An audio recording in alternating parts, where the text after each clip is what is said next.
Hello student, आज हम इस वीडियो में स्टार्ट करने वाले हैं हमारी प्रश्नावली 1.2 का क्वेश्चन नंबर 1। इससे पहले हमने इसमें प्रमेय 1.2 और 1.3 को हमने सिद्ध करे थे उससे, और उससे कुछ क्वेश्चन को हमने सॉल्व कर लिया था। आज हम स्टार्ट करने वाले क्वेश्चन नंबर 1।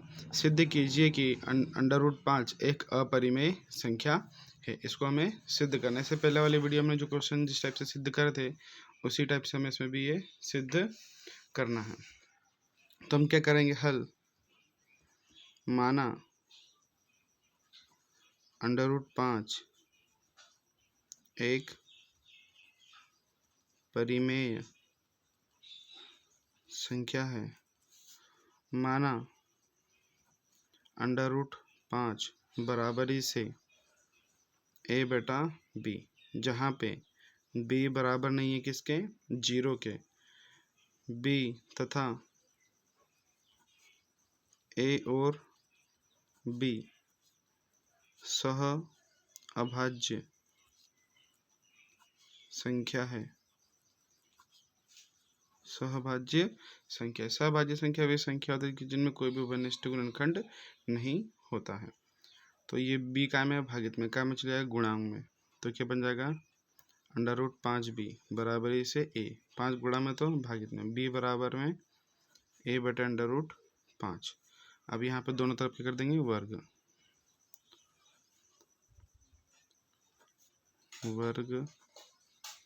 करने पर, तो b का वर्ग बराबरी से a का वर्ग बटे में 5 का वर्ग कितना जाएगा, 5। तो यहाँ पे b क्या है, एक a और b क्या हमारे पूर्णांक है। तो b क्या है, एक पूर्णांक है, तो b² भी क्या होगा, एक पूर्णांक होगा।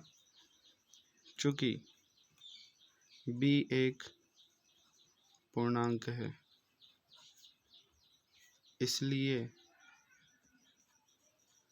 b² भी पूर्णांक है।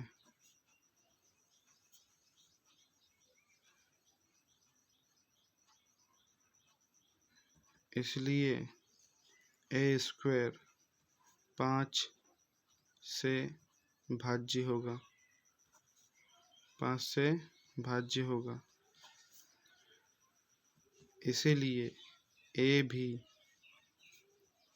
5 से भाज्य होगा। अब माना अगर a जो है 5 से भाज्य होगा तो कोई ना कोई आपको एक पूर्णांक मिलेगा, तो पूर्णांक हमको क्या मिल जाएगा, c मिल जाएगा। तो यहाँ से a बराबर, इसका मान कायम रख देंगे, इसके भागित में तो गुणे में आ जाएगा 5c। समीकरण नंबर 1, ठीक। समीकरण नंबर 2, तो यहाँ से जो a का मान है, a का मान को हम कहाँ रख देंगे, समीकरण नंबर 1 में यहाँ पे रख देंगे। तो समीकरण 1 में a का मान रखने पर, तो b² बराबर में a की जगह रख देंगे तो क्या बन जाएगा, 5c का स्क्वायर बटे में यहाँ पे क्या था, 5, तो यहाँ पे क्या जाएगा 5। b² बटे में 5 का स्क्वायर 25, c² बटे में 5, 5 एकम 5, 5m 25। तो b² बराबर में 5c², 5 गुणा में तो भाग में, b² बटे में 5 बराबरी में c², सीधा करके लिख लेंगे तो c² = b² बटे में 5। अच्छा, यहाँ पे एक बात, जब हम a में 5 से भाग देंगे तो हमें क्या मिलेगा, c क्या है, एक पूर्णांक है। c एक पूर्णांक है, ठीक। यहाँ पे अब यहाँ पे c क्या है, चूंकि c एक पूर्णांक है इसीलिए c² भी पूर्णांक होगा। c² भी क्या होगा, पूर्णांक होगा। अब यहाँ पे c² पूर्णांक है तो b² जो है, इसीलिए b² 5 से भाज्य होगा।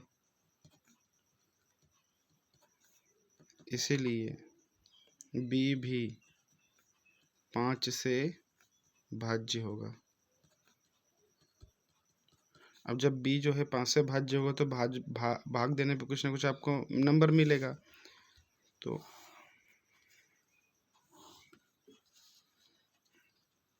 जब भाग देंगे तो माना बी बटा 5 बराबरी से डी मिलेगा। मतलब जब इसमें भाग देंगे आप, बी जो है 5 से भाज्य है तो 5 से भाज्य देने पर कुछ ना कुछ आपको एक पूर्णांक मिलेगा। तो माना कि क्या मिला, बी बटे 5 बराबरी से डी। तो ये काय में है 5, भागित में काय में जाएगा गुणा में। तो बी बराबर कितना जाएगा 5d। समीकरण नंबर 3। तो समीकरण 2 और समीकरण 3, समीकरण जो 2 है उसमें एक गुणांक कितना आ गया 5 गुणा सी, और बी का क्या आ जाएगा 5 गुणा डी। तो दोनों में एक अब उभयनिष्ठ गुणनखंड क्या मिल जाएगा 5 हमें मिल जाएगा। तो हम कह सकते हैं कि ए और बी में कम से कम एक उभयनिष्ठ गुणनखंड हमें क्या मिल गया 5 मिल गया। तो कहेंगे समीकरण 2 व 3 से स्पष्ट है कि ए व बी में 5 एक उभयनिष्ठ गुणनखंड है, अतः ए व बी सह अभाज्य नहीं है। यह हमारी पूर्व कल्पना का विरोधाभास है।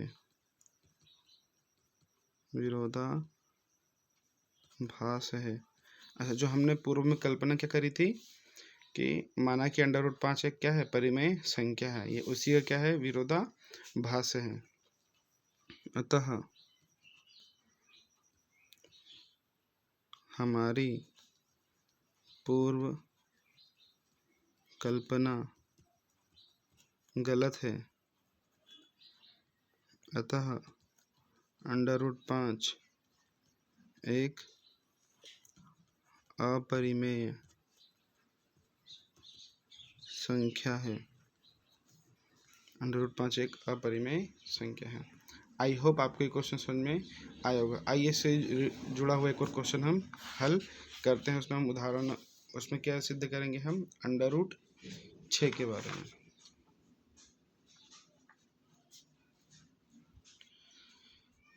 सिद्ध कीजिए कि √6 एक अपरिमेय संख्या। जैसे हमने √5 वाला करा, सिमिलरली हमें √6 का भी हल करना है।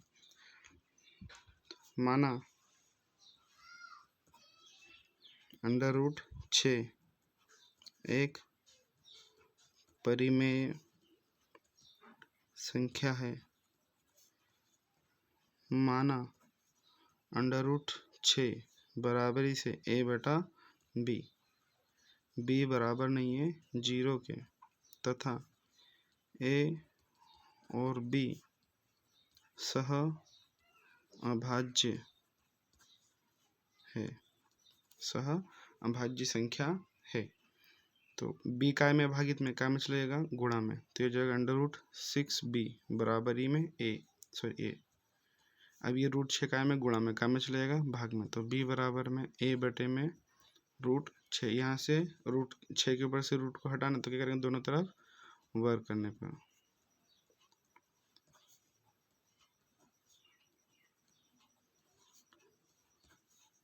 तो b² बराबरी में a² बटे में 6।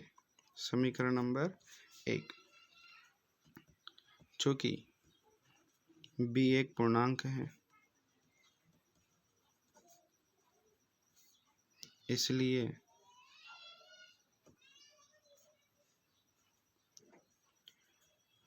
b² भी पूर्णांक होगा। अब ये पूर्णांक है तो इसका मतलब जो a² जो है वो 6 से भाज्य होगा, इसलिए a² 6 से भाज्य होगा, इसलिए ए भी 6 से भाज्य होगा। अब इससे भाग चलेगा तो भाग देने पे आपको एक पूर्णांक मिलेगा, तो माना a/6 बराबरी से c एक पूर्णांक है। भाग देने पे एक नंबर मिलेगा तो वो नंबर भी क्या होगा, एक पूर्णांक होगा। तो यहाँ से a बराबर 6 भागित में तो गुणा में, तो 6c समीकरण नंबर 2। अब यहाँ से a का मान क्या आ गया, 6 आ गया, तो a का मान समीकरण नंबर 1 में यहाँ पे रख देंगे। तो समीकरण 1 में a का मान रखने पर, समीकरण 1 में a का मान तो यहाँ पे b² बराबर में a की जगह लगे 6c का स्क्वायर बटे में 6, तो b का वर्ग बराबर 6 का स्क्वायर 36c² बटे में 6, 6 कम 6 6 6 36, तो b² is equal to 6c²।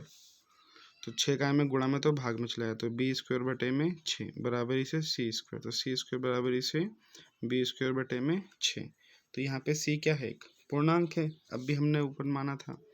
तो c चूंकि c एक पूर्णांक है,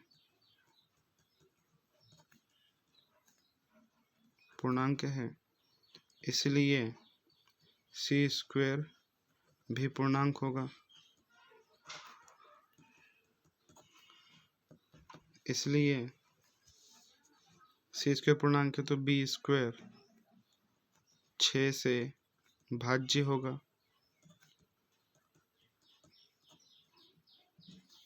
इसलिए b 6 से भी भाज्य होगा,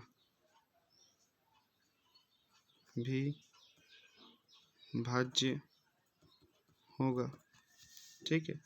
अब इससे भाग होगा तो भाग देने पे कोई ना कोई पूर्णांक मिलेगा हमें, तो माना जब हम b जो है वो 6 से भाज्य हो जाएगा तो हमें एक पूर्णांक मिलेगा, तो माना b/6 बराबरी में क्या मिला, हमें d मिला। तो ये 6 भागित में तो क्या मिला, गुणे में, तो b बराबर कितना जाएगा 6d, समीकरण 3। तो समीकरण 2 और समीकरण 3 से हम कह सकते हैं कि समीकरण a के जो बाजू गुणन कराएंगे 6 गुना c आएगा, और b के जो बाजू गुणन कराएंगे 6 गुना d आएगा। दोनों में उभयनिष्ठ गुणनखंड में क्या मिल जाएगा, c मिल जाएगा। तो समीकरण 2 व 3 से स्पष्ट है कि a व b में 6 एक उभयनिष्ठ गुणनखंड है, अतः a व b सह अभाज्य नहीं है। यह हमारी पूर्व कल्पना का विरोधाभास है, अतः हमारी पूर्व कल्पना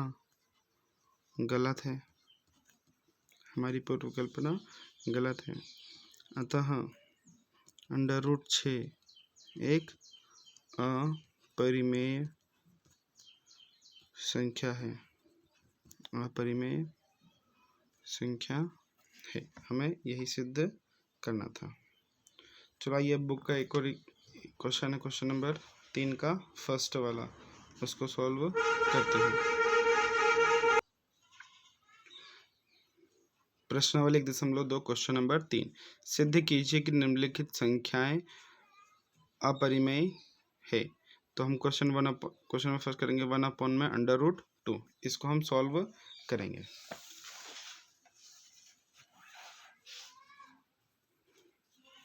जिससे इससे पहले हमने जो क्वेश्चन किया था √5 और √6 वाला, वैसे इसको करना है। हल माना 1/2 √2 एक परिमेय संख्या है। माना 1/2 बराबरी से a/b, b बराबर नहीं है 0 के, a और b सहअभाज्य है। b काय में भागित में, काय में चलेगा गुणा में, तो लिखेंगे b/√2 बराबरी से a। इसको सीधा करके लिख लेंगे a बराबरी से b/√2। यहाँ से अंडर रूट हटाना है, तो दोनों तरफ वर्क करने पर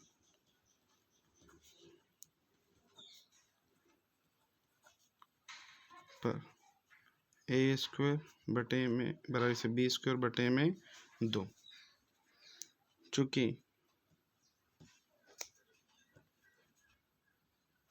a एक पूर्णांक है, इसलिए a² भी एक पूर्णांक होगा। इसलिए b² 2 से भाज्य होगा। इसीलिए b भी 2 से भाज्य होगा।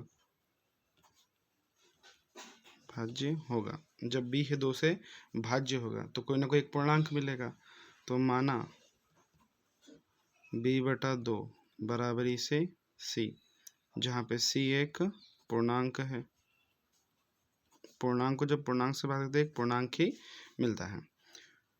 तो यहाँ 2 भागित में तो कायम चलेगा गुणा में, तो b बराबर कितना जाएगा हमारा 2c। इसका समीकरण नंबर 1, समीकरण नंबर 2। तो b का मान किस में रखते हैं, समीकरण 1 में रख देंगे।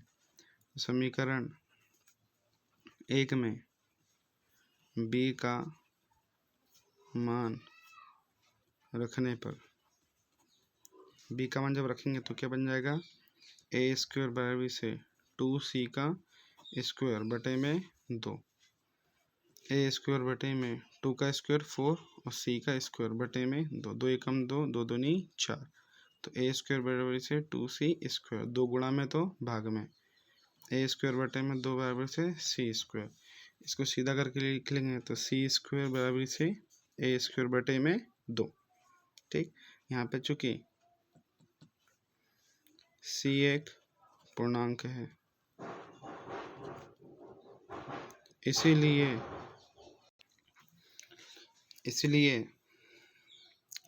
c² भी एक पूर्णांक होगा।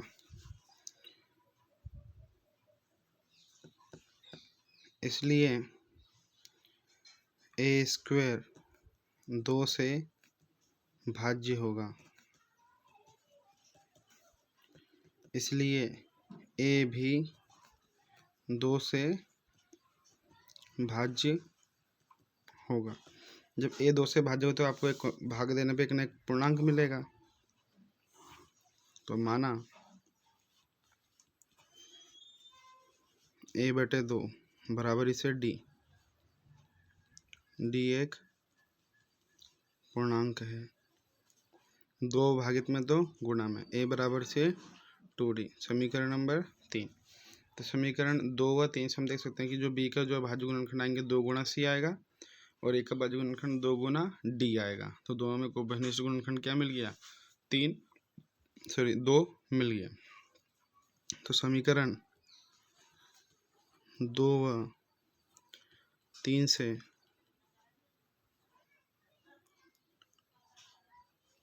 स्पष्ट है कि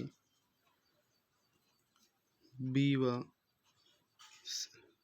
a में 2 एक उभयनिष्ठ गुणनखंड है। गुणनखंड है, अतः बी व ए सह अभाज्य नहीं है। यह हमारी पूर्व कल्पना का विरोधाभास है, अतः हमारी पूर्व कल्पना गलत है, अतः 1/√2 एक अपरिमेय संख्या है। आई होप आपको ये क्वेश्चन समझ में आया होगा। आइए इससे रिलेटेड एक और क्वेश्चन हम करते हैं। इसमें 1/√2 है।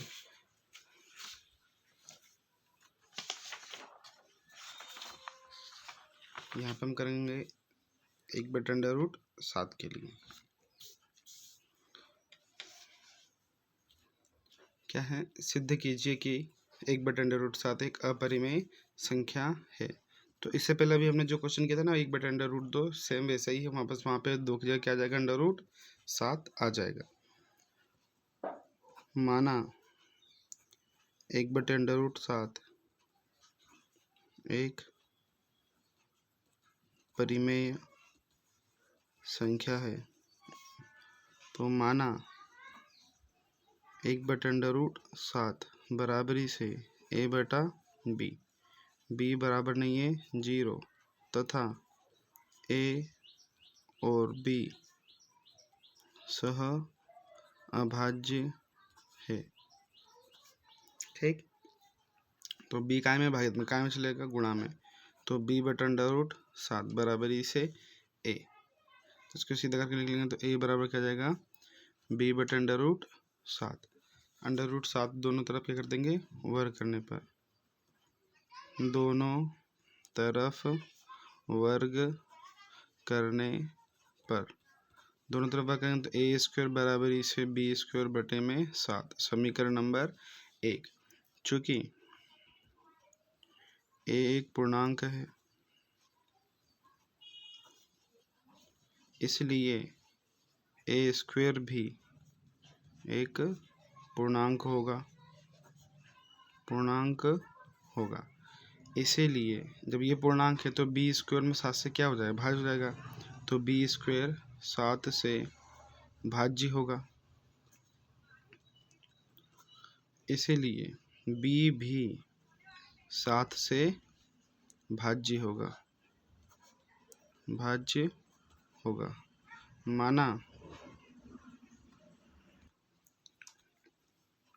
माना b/7 बराबरी से c, क्योंकि b जो 7 से भागा तो 20, जब b में 7 से भागता है तो हमें भी क्या मिलेगा? एक पूर्णांक मिलेगा। तो c एक पूर्णांक है, तो c भागित में क्या में जाएगा? गुणा में। तो b बराबर कितना जाएगा? 7c। समीकरण नंबर 2। अब b का मान करते हैं समीकरण नंबर 1 में रख देंगे।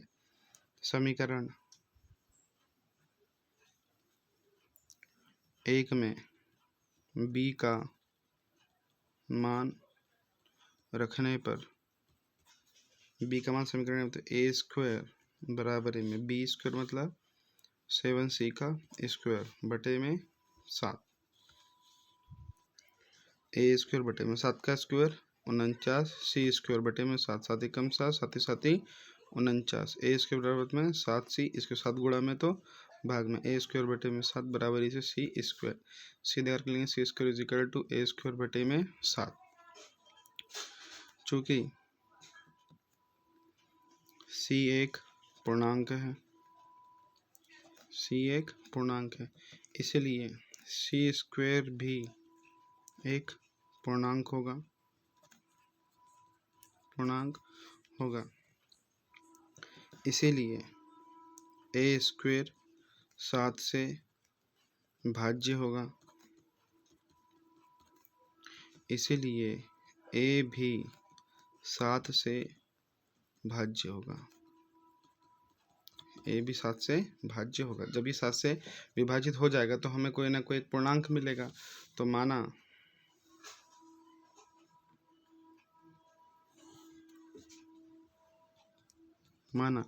जब ए में हम 7 से भाग देंगे तो हमें कुछ ना कुछ पूर्णांक मिला, तो पूर्णांक मुझे क्या मिल जाएगा, डी मिल जाएगा। डी एक पूर्णांक है। तो ए बराबर से 7D, समीकरण नंबर 3। तो समीकरण 2 और समीकरण 3 से स्पष्ट है कि जो बी है, बी का भाज्य गुणनखंड क्या आएगा, 7 × C आएगा, और ए का भाज्य गुणनखंड क्या आएगा, 7 × D आएगा। तो हम बोल सकते हैं कि जो दोनों का जो गुणनखंड है उसमें एक उभयनिष्ठ गुणनखंड क्या मिल गया, मुझे 7 मिल गया। तो कहेंगे समीकरण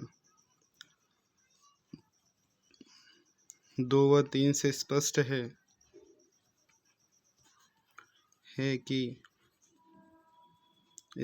है कि बी व ए में 7 एक उभयनिष्ठ गुणनखंड है। अतः बी व ए सह अभाज्य नहीं है। यह हमारी पूर्व कल्पना का विरोधाभास है। अतः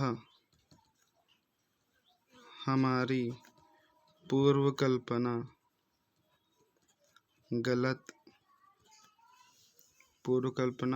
गलत है। अतः 1/√7 एक अपरिमेय संख्या है। आई होप आपको ये क्वेश्चन समझ में आया होगा।